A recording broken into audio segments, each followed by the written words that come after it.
Hello, how are you? This is Charmaine, registered and licensed dietitian. Today I'll be making Agege bread. This is a white bread, so of course this is something you would eat in moderation. Try to go for one serving at a time, and this is just something that we actually call Agege bread, cake bread in my house. Because it's so succulent and it's absolutely delicious. I went ahead and borrowed part of the recipe from Oyin in the Kitchen. That's Oyin in the Kitchen, a very nice lady with a sweet voice that went ahead and shared a easy recipe that even my child, my 9-year-old, can make this bread by herself. So let's go ahead and get started. You're going to need 4 cups of all-purpose flour. Yes, there is such thing as bread flour, and you can use that as well.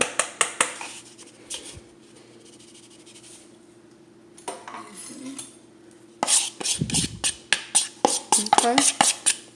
And remember, with baking, there's also the metric conversions, and this is about 1/3 of a cup of sugar, or you can add a lot of recipes call for more sugar.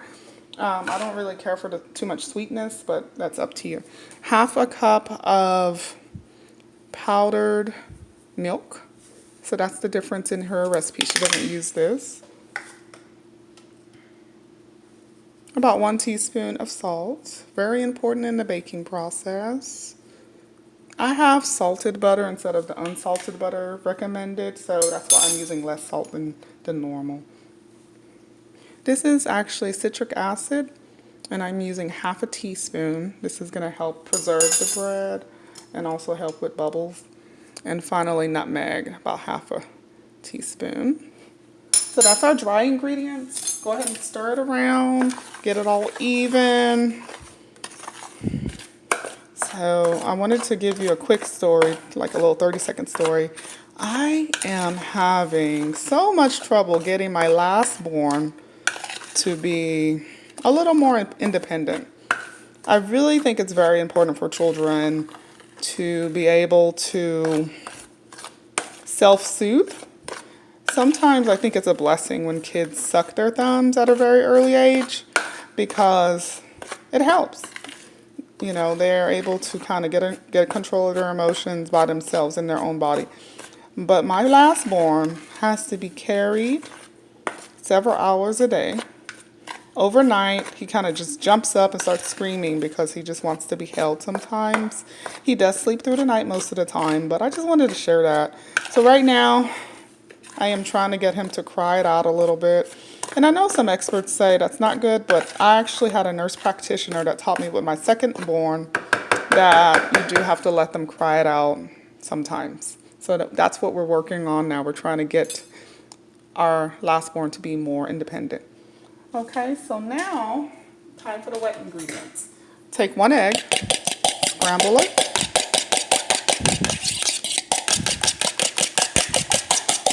Add 1/4 of a cup of melted butter. This is different from her recipe. Scramble that together. Get it real mixed in. Let's see if this makes a more succulent bread. Also, another problem I was having is there's kind of a discrepancy between teaspoons and tablespoons on her recipe. So I think I used an older yeast that was kind of inactive because I tripled the yeast in my recipes, and it made for a fluffier bread, but then you can taste the yeast. So now I'm going with the teaspoon. So if you go to her page, she means teaspoons, not tablespoons. So I put about, I'll show you in a minute how much yeast to put in. And I went ahead, I'm sorry I didn't do this in front of you. I needed it to sit for 10 minutes. But basically I took about 1 whole tablespoon, which is the equivalent of 3 teaspoons. Put it in 1 cup of warm water, okay? So let's go ahead and start adding in our eggs. I'm going to take a spoon and stir for a little while until I need to use my hands because yes, I'm weird. Don't want my hands to get too dirty. But of course, it's always better to use the bread maker, the bread machine, if you have it. Go ahead and pour in your water. That's 1 cup of warm water. And your yeast. You need to let it sit for 10 minutes. Okay? Yeast is funny, so just make sure it doesn't get all over the place. It's active. It's alive. So go ahead and stir that in there. I'm using my spoon as long as possible, guys. I'm getting the whole thing up.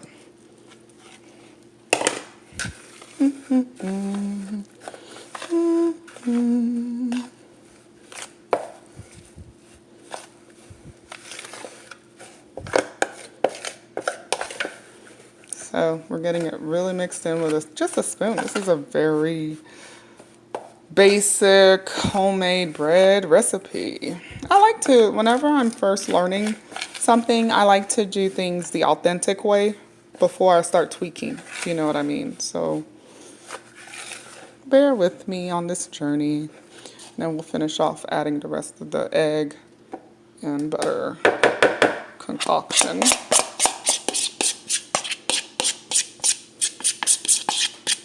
Okay, so we're gonna keep it on until finally we get to a point where we're gonna have to start kneading this dough. You need to knead dough for about 5 to 7 more minutes.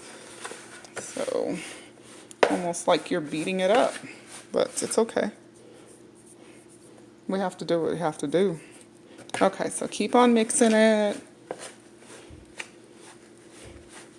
Now I think I'm at a point where I can get my hands dirty. All right. So, feels so soft. This does feel different. I am actually making this new recipe live with you all now because I figured this should work. Just based on several recipes I reviewed, but the Oyen in the Kitchen recipe is very easy for beginners. If you've never made bread before, I urge you to go with that. It uses butter, but I don't remember, but I think it does not use any egg or milk. So this is really good. This is coming out nicely. And so there are different techniques with Agege bread. You can just put it all in one.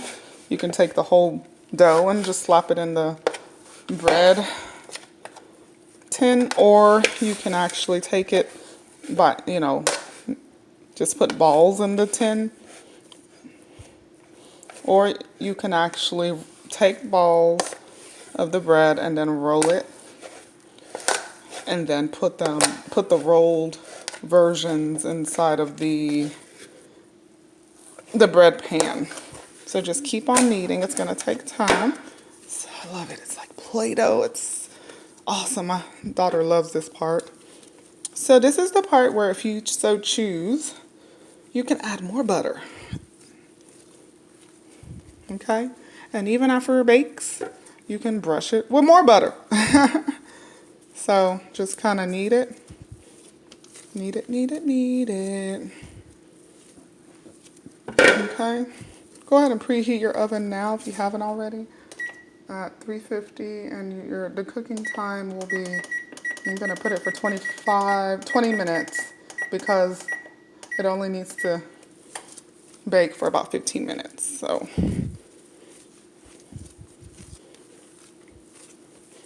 this is awesome. Knead it, knead it. I think we've kneaded for at least 3 minutes already.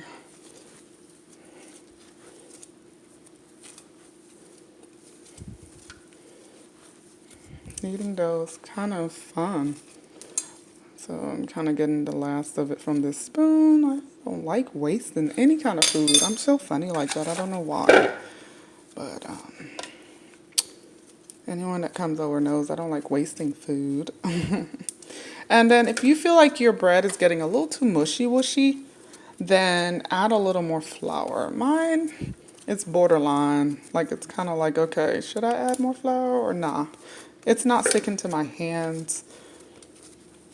And I think it'll produce a more succulent bread if I can just manage to continue to knead it without adding more flour. But I can't take this bowl that I had the flour in and kind of just lightly brush some flour on the bread. Love it, love it, love it. It's just so juicy. It did change the texture to a more desirable texture when I did that. So it's okay. You can dust a little bit of flour on your dough. Okay, so I think I'm seeing the flakiness come out. I think we're at a point where I can go ahead and start